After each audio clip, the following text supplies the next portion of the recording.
റബ്ബി, എൻ്റെ രക്ഷിതാവേ, അഊദു ബിക, ഞാൻ നിന്നോട് കാവൽ തേടുകയാണ്, അഭയം ചോദിക്കുകയാണ്, മിനൽ കസലി. കസൽ എന്ന് പറഞ്ഞാൽ മനുഷ്യനെ പിടികൂടുന്ന ഒരു രോഗമാണത്. അലസത, അലസത എന്നാണ് കസൽ, മടി. മടിയന്മാരായി തീരുന്ന ഒരവസ്ഥയിൽ നിന്ന് ഞാൻ നിന്നോട് കാവൽ തേടുകയാണ്. എന്താണ് കസൽ എന്ന് പറഞ്ഞാൽ?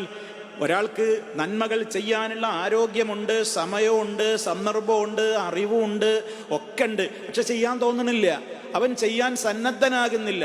അങ്ങനെ നമുക്കറിയാം, ജമാഅത്തിന് പോയാലുള്ള കൂലി അറിയാം, ഫർള് നിസ്കാരങ്ങൾക്ക് മുമ്പും ശേഷമുള്ള സുന്നത്തിൻ്റെ പ്രതിഫലം അറിയാം, അത് വീട്ടിൽ നിന്ന് നിർവഹിച്ചാലുള്ള മഹത്വം അറിയാം, പിന്നെ രാത്രി നമസ്കാരത്തിൻ്റെ മഹത്വം അറിയാം, ഉറങ്ങാൻ കിടക്കുമ്പോഴുള്ള ദിക്റുകളുടെ മഹത്വം അറിയാം, ഉളുവെടുത്താലുള്ള പുണ്യം അറിയാം, അതുപോലെ തന്നെ എഴുന്നേൽക്കുമ്പോൾ പറയേണ്ട പ്രാർത്ഥനകൾ അറിയാം, രാത്രിയിലെ നിസ്കാരത്തിൻ്റെ പ്രത്യേക മഹത്വങ്ങൾ അറിയാം, എല്ലാം അറിയാം, ഒക്കെ അറിയാം, പക്ഷെ ചെയ്യുന്നില്ല. എന്താ കാരണം? ഈ ഒരൊറ്റ അസുഖം, കസൽ, മടിയാണ്. മടിയാണ് മാരകമായ രോഗം. മനുഷ്യരെ അവൻ്റെ നന്മകൾ അറിയാമായിരുന്നിട്ടും നന്മകൾ ചെയ്യുന്നതില്ലെന്ന മനുഷ്യനെ വഴിമുടക്കുന്ന മനോരോഗമാണ് കസൽ.